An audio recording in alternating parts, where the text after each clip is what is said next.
Hello everyone, welcome to let's start சமையல். இன்றைக்கி நம்ம பார்க்க போகிறது ஒயிட் ட்ரஃபிள் கேக் பீசஸ் தான். இதுக்கு முன்னாடி நம்ம பிஸ்தா பார்த்தோம்ல, அந்த மாதிரி இதை எப்படி செய்கிறதுன்னு வாங்க வீடியோக்குள்ளே போய் பார்க்கலாமா.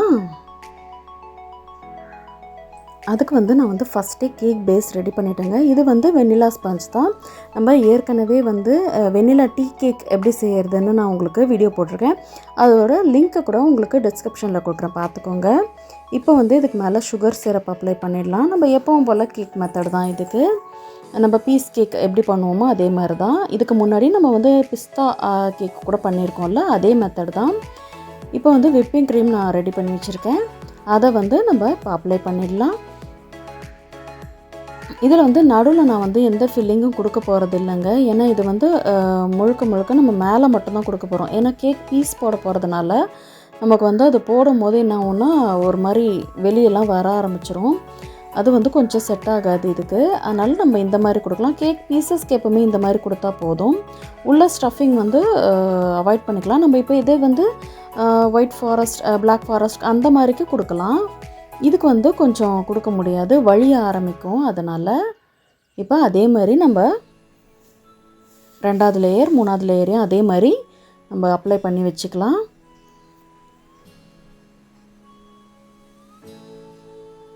பாருங்கள், நான் ஃபுல்லாக அப்ளை பண்ணிட்டேன். நான் இது 2வது லேயர். இப்போ 3வது லேயரும் வச்சுட்டு நம்ம கம்ப்ளீட் பண்ணிடலாம். இப்போ 3வது லேயருக்கும் நம்ம சுகர் சிரப் அப்ளை பண்ணிவிட்டு இப்போ விப்பிங் க்ரீமை போட்டு நம்ம ஃபினிஷ் பண்ணிடலாம். இதுக்கு ஃபுல்லாக ஃபினிஷிங் கொடுத்துடலாம். இப்போ கொடுக்கும்போது நம்ம எப்போவுமே ஓரத்தில் இல்லாமல் கொடுத்துடலாம். இப்போ நீங்கள் இதே ஃபுல் கேக், அதாவது நம்ம பீஸ் போடுறதில்ல, பர்த்டே கேக் அந்த மாதிரினா நீங்கள் ஒயிட் ட்ரஃபிளுக்கு உள்ளேயும் ஃபில்லிங் கொடுக்கலாங்க. ஏன்னா அவங்க கட் பண்ணும் போது அது ஒன்றும் பிரச்சனையாக இருக்காது. ஆனால் வீட்டில் அந்த மாதிரி எங்கன்னா தான் கட் பண்ணுவாங்க. நம்ம இப்போ பீஸ் போட போகிறோன்றப்ப அது கொஞ்சம் செட் ஆகாது. நான் ஒரு தடவை ட்ரை பண்ணப்போ கூட எனக்கு சரியாக வரலை. சரி, அதனால் நம்ம இது மாதிரி மட்டும் பண்ணி கொடுக்கலாம். மேலே நமக்கு செட் ஆகிடும். உள்ளே அந்த ஈரப்பதம் இருக்கிறதுனால கொஞ்சம் அது ஒரு லேயர் நல்லா ஒட்டிக்குது. அதனால் இதை நான் கொஞ்சம் அவாய்ட் பண்ணிக்கிறது. இப்போ பாருங்கள், ஓரங்கள்லேயே நம்ம க்ரீமை வச்சு ஃபுல்லாக கம்ப்ளீட்டாக ஃபினிஷ் பண்ணிடலாம். கொஞ்சம் கொஞ்சமாக நம்ம அப்ளை பண்ணிக்கலாம்.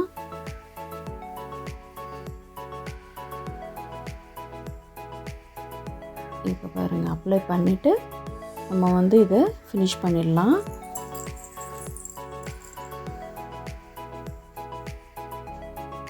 நான் எப்போவுமே ஒரு 2லேருந்து 3 மணி நேரம் முன்னாடி செஞ்சு வச்சுருவேங்க.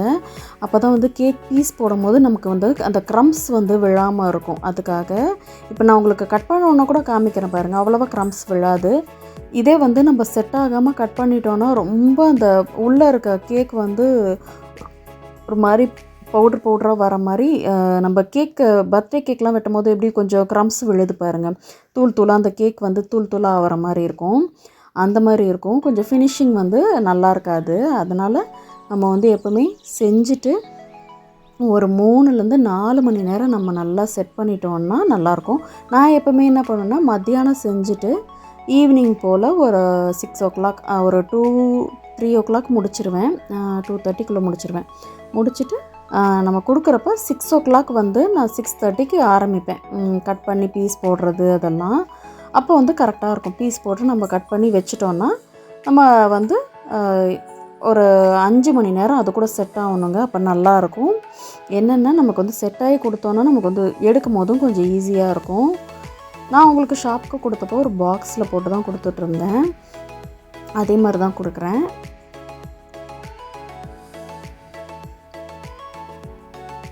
பாருங்கள், ஃபுல்லாக ஃபினிஷ் பண்ணியாச்சு. நல்லா மேலே அந்த லேயரை நல்லா ஃபினிஷிங் கொடுத்துடணுங்க. ஏன்னா அப்போ தான் நம்ம அந்த சாக்லேட்டை இது பண்ணுறப்ப நமக்கு ஃபினிஷிங் நல்லாயிருக்கும், ஸ்மூத்தாக இருக்கும். அதுக்காக சைடில் இருக்கிறது எல்லாத்தையுமே நம்ம எடுத்துடலாம். எக்ஸஸாக இருக்க எல்லாத்தையும் எடுத்துடலாங்க.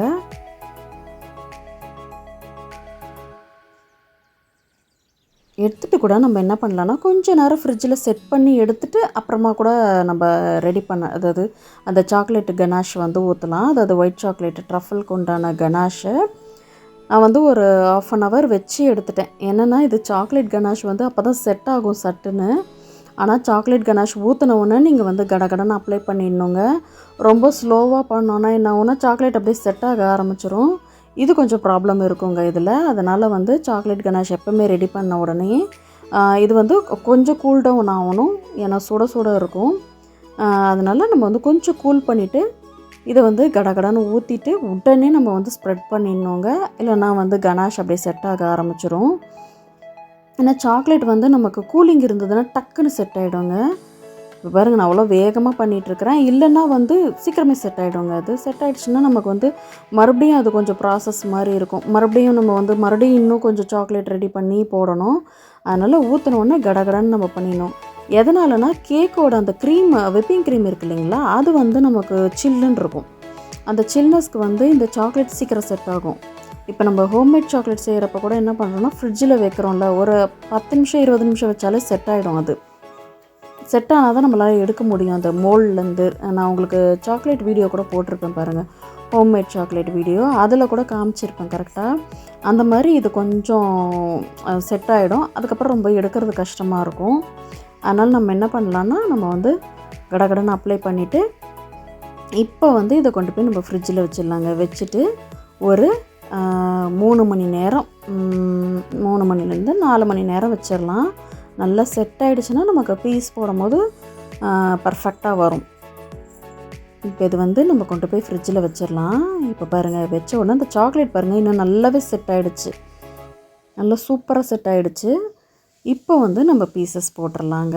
நம்ம வந்து ஃபஸ்ட்டு கொஞ்சம் மார்க் பண்ணிக்கலாம். மார்க் பண்ணிவிட்டு எந்த அளவில் வேணும், நமக்கு எந்த அளவு பீஸ் வைக்கணும் அப்படின்றத மார்க் பண்ணிவிட்டு நம்ம வந்து கட் பண்ணலாம். நான் வந்து 4 3 அதுக்கப்புறம் 4வது வந்து கொஞ்சம் சின்னதாக தான் வரும். இதை வந்து நம்ம ஃபஸ்ட்டு கட் பண்ணிவிட்டு அப்புறமா ஒன்று ஒன்றா பீஸ் போடலாம். நான் இந்த கத்தியில் தாங்க ஃபஸ்ட்டு கட் பண்ணிகிட்டு இருந்தேன். இந்த கத்திலேயே பீசஸ் போடுறப்ப என்ன ஆச்சுன்னா ரொம்ப க்ரம்ஸ் விழுற மாதிரி இருக்குது. அதனால் என்ன பண்ணால் குட்டியாக ஒரு கத்தி, இந்த கேக் பீஸ்க்கு ஏற்ற மாதிரி ஒரு குட்டி கத்தி வாங்கிட்டு இப்போ அதை யூஸ் பண்ணிகிட்ருக்கேன். பாருங்கள் 5 6 பீஸ் வரும் இதில். அந்த அளவில் போட்டுட்ருக்கேன் நான். இப்போ இந்த மாதிரி எடுத்துகிட்டு நம்ம எப்பவும் போல தாங்க இந்த கவரில் வச்சு பேக் பண்ணிடலாம். இதுக்கு உண்டான இந்த கவர் கூட நம்ம வந்து முன்னாடிலாம் நான் ஃபேன்சி ஸ்டோரில் தான் வாங்கிட்டு இருந்தேன். இப்போ என்னன்னா நம்ம பேக்கிங் இது வாங்குகிறோம் இல்லைங்களா, பேக்கிங் சப்ளைஸ்லாம் வாங்குகிறோம்ல, அங்கேயே கிடைக்கிது இந்த கவர். ஒரு அப்படியே ஒரு ரோலில் ஒரு 10 என்னமோ இருக்குது. நான் இப்போ இந்த தடவை அந்த மாதிரி தான் வாங்கிட்டு வந்தேன். லாஸ்ட்டாக அந்த மாதிரி தான் வாங்கினேன். கிடச்சிது அங்கேயே, அந்த எசன்ஸ் ஷாப்லேயே கிடச்சிது. அங்கேயே போய் வாங்கிட்டேன் நான். போகிறப்ப பார்ப்பேன், சரி எது எது இருக்கோ அதெல்லாம் வாங்கிட்டு வந்துடுவேன் தேவையானதெல்லாம். அப்பயும் அப்படி தான் பார்த்த ஒன்று இருந்தது. அப்பா இதை போய் நம்ம ஃபேன்சி ஸ்டோரில் வாங்கணுமா, பேசாமல் இந்த ரோல் அப்படியே வாங்கிக்கலான்ட்டு ரோலாகவே வாங்கிட்டு வந்துட்டேன். அதில் ஒரு 10 ஷீட் இருந்ததுங்க. இதை வந்து நம்ம குட்டி குட்டியாக கட் பண்ணிவிட்டு, நம்ம பேக்கரியிலலாம் பார்த்திங்கன்னா அவங்க வேறு மாதிரி சுற்றி தருவாங்க. இன்னும் நான் அதை கற்றுக்கல எப்படி சுற்றுறதுன்ட்டு. அது கொஞ்சம் கஷ்டமாக இருக்குது. அதை விட எனக்கு இது ஈஸியாக இருக்க மாதிரி இருக்குது. நான் கொடுத்த அவங்களும் வந்து எங்களுக்கு ஈஸியாக இருக்குது, இதை கண்டிப்பாக இந்த பேப்பர் வச்சு கொடுத்துருங்க, அப்போ தான் எங்களுக்கு எடுத்து கொடுக்குறதுக்கு ஈஸியாக இருக்கணும் சொல்லிட்டாங்க. அதனால் நான் அப்படியே ஃபாலோ பண்ணிகிட்ருக்கேன் இப்பயும். இப்போ இந்த மாதிரி வச்சு வச்சு நம்ம வச்சிடலாம்.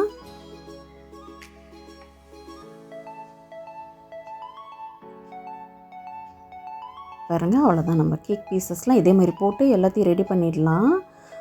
அதெல்லாம் போட்டோன்னா ரொம்ப லென்த்தாக போகுது வீடியோ, அதனால் நான் வந்து கொஞ்சம் ஷார்ட் பண்ணிட்டேன். நம்ம ஏற்கனவே நம்ம பிஸ்தாஷூ வீடியோ போட்டிருக்கோம்ல, அதுலேயும் அதுவும் இதுவும் ஒரே மாதிரி தான், ஆனால் பேஸ் மட்டும் வேறு. இப்போ வந்து நம்ம பூ போட்டு மேலே வந்து ஃப்ளவர் போட்டுக்கலாம், சின்னதாக போட்டுக்கலாம். ஏன்னா ரொம்ப க்ரீம் வேண்டாம். அதனால வந்து சும்மா ஒரு அந்த ஸ்டார் நாசல் மாதிரி வச்சு அப்படியே போட்டுட்டேன். ரொம்ப பூ மாதிரி பெருசாக போடலை, சின்ன சின்னதாக தான் போட்டிருக்கிறேன். ரொம்ப பெருசாக வேண்டாம், அந்த க்ரீம் வந்து ரொம்ப அதிகமாக இருக்க மாதிரி இருக்கும், திகட்டும். நம்ம கடையில் வாங்கி சாப்பிட்றப்பவே எனக்கு கொஞ்சம் அப்படி தான் தோணும். அதனால் நான் கொஞ்சம் க்ரீம் வந்து அவாய்ட் பண்ணிடுவேன். எல்லாருமே இப்போ சொல்கிறாங்க க்ரீம் நிறைய வைக்காதீங்க அப்படின்னுறாங்க. அதனால் நம்மளும் கொஞ்சம் அவாய்ட் பண்ணிக்கலாம் அப்படின்னு சொல்லிட்டு இதெல்லாம் கட் பண்ண ஆரம்பிச்சிட்டேன். இப்போ இதுக்கு வந்து நம்ம மேலே 2 சாக்கோ சிப்ஸ் மட்டும் வைக்கலாம் கொஞ்சம் டெக்கரேஷனுக்கு. ஏன்னா அவ்வளோதான் நிற்கும் இதில். நிறைய வைக்க முடியாது. நம்ம குட்டி குட்டியாக சாக்லேட்ஸ் ஏதாவது செஞ்சுருந்தோன்னா அதை கூட வைக்கலாம். இப்போது நம்ம சாக்லேட்டில் இது பண்ணுறோம் இல்லைங்களா, அந்த டிசைன்லாம் பண்ணுறோம்ல, அதில் குட்டி குட்டியாக ஏதாவது இருந்தால் வைக்கலாம்.